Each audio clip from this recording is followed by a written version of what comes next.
What a lot of people are neglecting is acetylcholine. That is your learning and focus neurotransmitter. What's ADD and ADHD? Trouble focusing.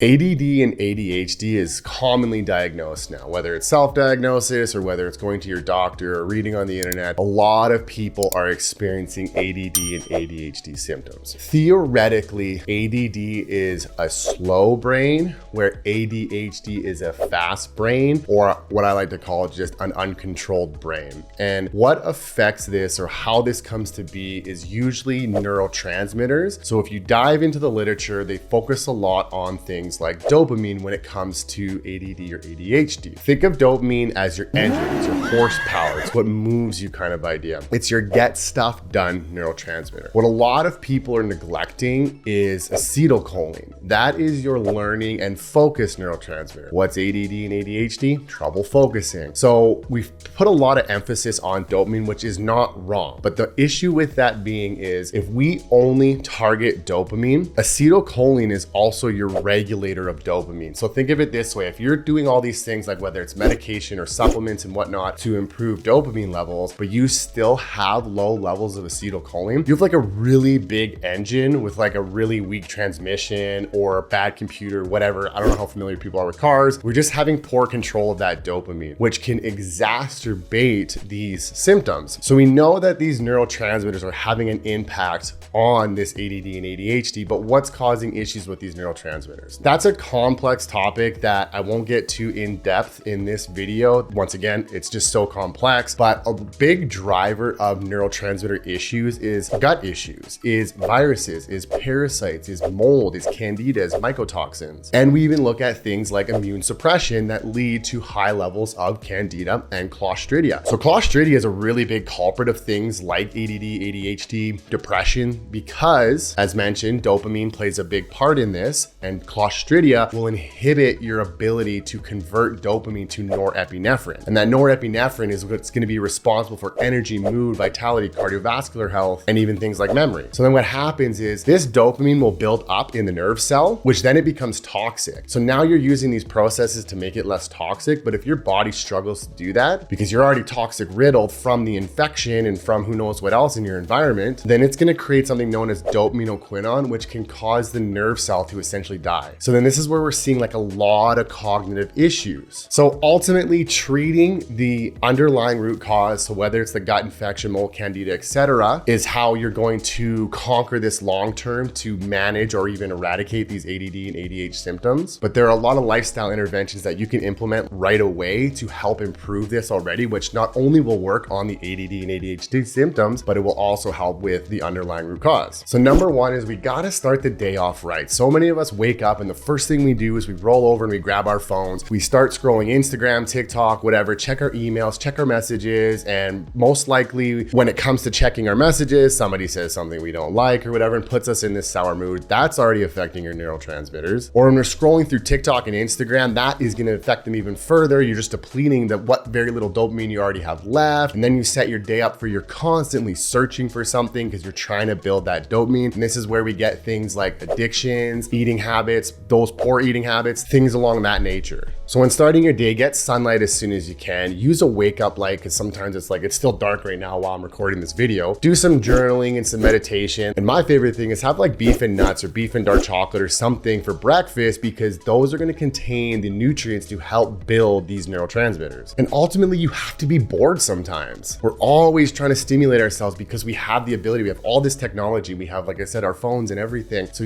you just got to be bored sometimes. Being bored is healthy for the brain. So let's talk a little bit about supplementation, but one, always consult your healthcare professional. And two, you have to be careful because if you have underlying infections like a Clostridia infection, for example, taking nutrients that support things like dopamine can actually feed into that organism. They will eat things like tyrosine and phenylalanine and produce more enzymes that further inhibit your neurotransmitter production. But if you simply just need some support, we can look at things like mecanoparines is really good. It's straight L-dopa, so that helps produce dopamine. dopamine. Obviously, tyrosine is really good. It's a building block for dopamine. B vitamins go a really long way because we have to support methylation, which builds neurotransmitters. And then when it comes to acetylcholine, it's actually really expensive to make inside of your body. It requires a lot of methylation, a lot of B vitamins, and a lot of creatine. So it takes these nutrients away from other processes. So we can use things like phosphatidylcholine, creatine, alpha GPC, and choline CDP to help build acetylcholine. Alpha GPC will be more like energy, so I kind of recommend that pre-workout, and choline CDP will be like more focused. So if you want to get some work done on the computer, writing, or whichever, take that one